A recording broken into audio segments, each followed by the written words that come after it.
Well, this evening I have the pleasure of hosting Her Excellency Dr. Aisha Abdullahi, who is the Commissioner for Political Affairs. Thank you very much for making time to be with us. Thank you, Fiona. Now, the country, and of course, when we look into Africa, the cost of protecting and securing is on the budget for the African Union. It's very high because, of course, of political tensions and conflicts.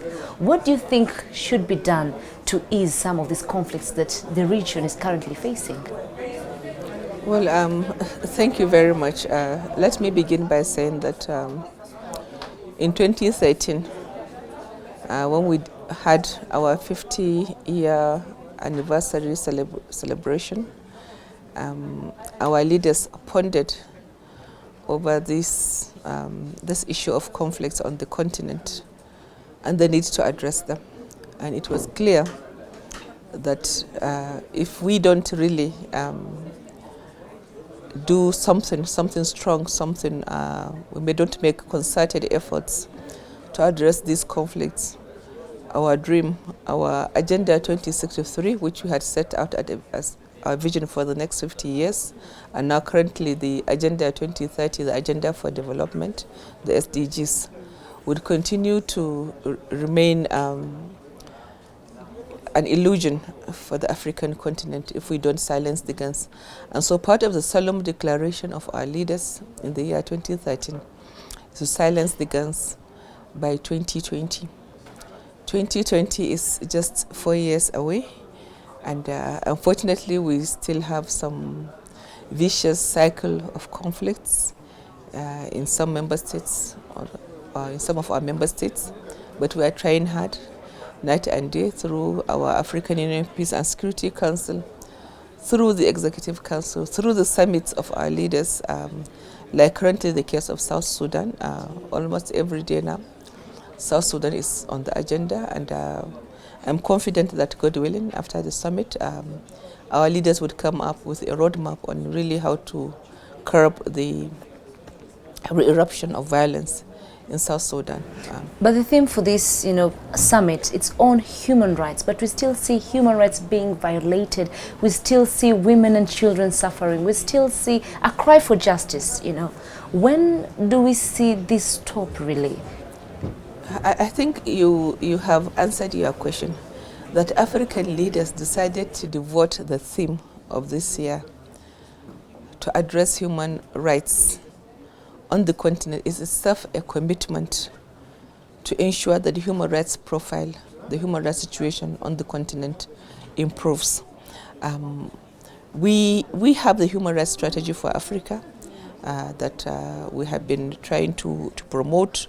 We are currently working on the transitional justice policy framework to help support the justice mechanism in countries coming out of conflict, and we hope that this summit will adopt a decade of human rights. We believe that just working for 1 year, we cannot really change much, but if we devote an entire decade and focus on the issues of human rights on the continent, we shall have more peace, more stability, and hopefully more development. If you look at almost each and every conflict or crisis, at the bottom line of it, somebody's human rights had been violated, and when they feel that it's not properly addressed, then they take to the machetes, the axes, the knives to fight each other. So that is why the focus on human rights issues is very important. But what are some of the frameworks? A lot of the time Africans, we've been told we talk a lot, but we hardly do anything,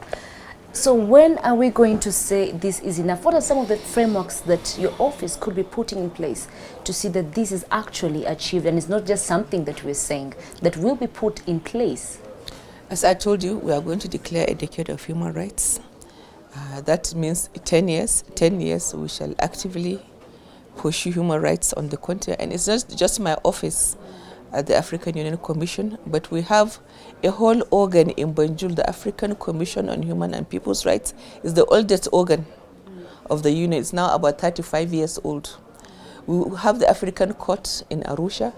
It's now going to be 10 years old. It's heading for its 10th anniversary. But has already seen 7 countries only ratify and some already pulling out already. No, there are more ratifications. I think you are talking about the declarations. Yes. Because it's the declaration that enables the citizens to have access to the court. To the court. We had 8 declarations, but with Rwanda's withdrawal, we now currently have 7, but we'll continue. And it is also actually one of the major activities of the Year of Human Rights, to ensure not only the signing of the ratification, but also the implementation and domestication of these human rights instruments that we have willingly adopted and ascribed to. Visa-free Africa, is this really possible? It has already become possible, because we are going to launch the African passport. Rwanda has also made it possible. At least you get a visa on arrival. You can come from anywhere with any African passport. You come to Rwanda, you get a visa on arrival at the airport. The ECOWAS sub-region has done it. The 15 members of ECOWAS for several years now. I come from the ECOWAS sub-region. Moving from one ECOWAS country to another, you don't need a passport. The EAC has made a lot of progress in terms of free movement of persons. And so starting from the countries, the regional economic communities, and now we are going to launch the continental passport. We have captured our ambassadors, we have captured our foreign ministers. We are going to capture our leaders as soon as possible. And the intention is also to give ownership to our member states. The African Union would not continue to issue the African passport to the citizens, but we shall give it back to the member states to issue the African passport to the African citizenry. That is the decision that we are currently working on. We hope it sails through, and that would make it easier, because if you look at the logistics of the African Union having to dish out about 1 billion passports is impossible. So it's something that we are also giving back to the states. Like ECOWAS, I come from Nigeria. I have an ECOWAS passport.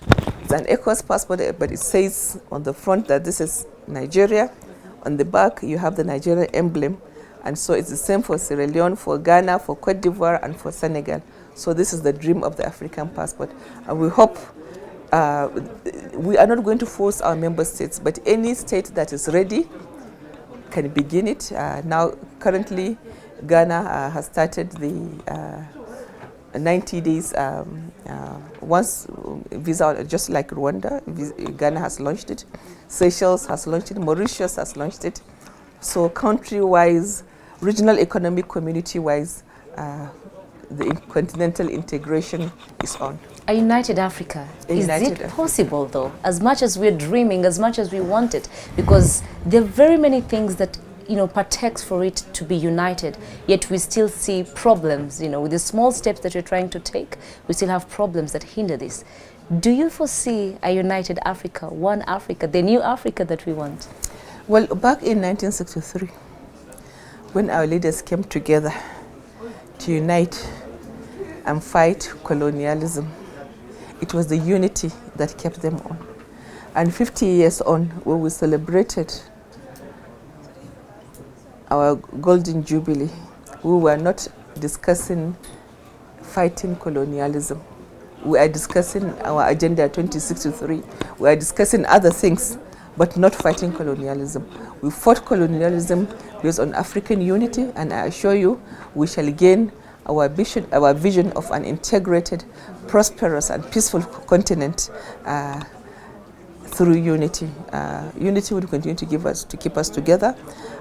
Every African Union meeting or summit that we have, we take our decision through consensus, and we have been successful at that.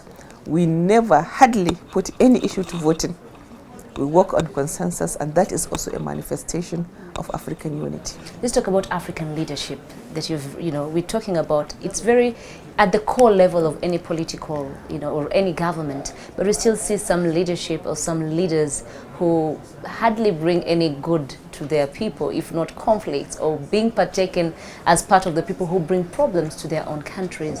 What are you doing in your office to ensure that it is not just an Africa of impunity, where people run away with some of these atrocities that they have committed? Well, thank you very much. Let's focus on the positives. We are now in Rwanda, a country that suffered genocide about 20 years ago. Over 1 million lives were lost in a span of 100 days. Now you come to Rwanda, you see a different Rwanda. You see a clean country, you see an organized country, you see a high-tech country, you see a disciplined set of people.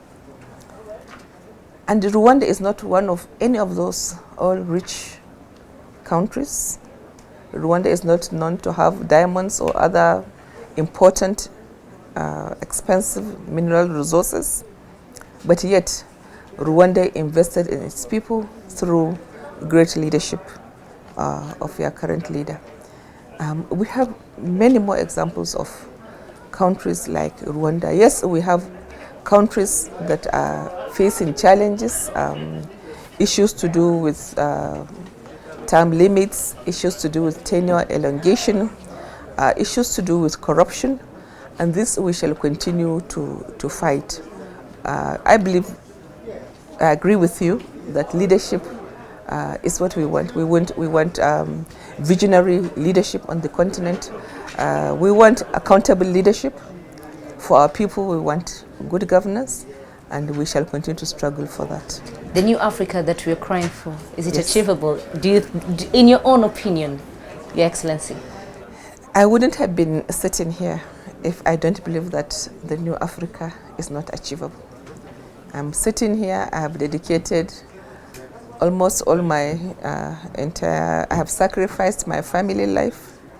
We move around the continent, we sleep on all kinds of beds, we interact with people, the ordinary African citizenry, to ensure that we promote good governance and we improve the quality of lives of all Africans. A conflict-free Africa? Is it the same sentiments that you have? Come again? A conflict-free Africa? Yes, hopefully by 2020, as I told you. By 2020. Yes. Well, thank you very much for making time to be with us. Thank you. That was Her Excellency Dr. Aisha Abdullahi, the Commissioner for Political Affairs, who says indeed by 2020 we could just have a conflict-free Africa. Thank you very much for making time to be with us. Continue watching the rest of our programming.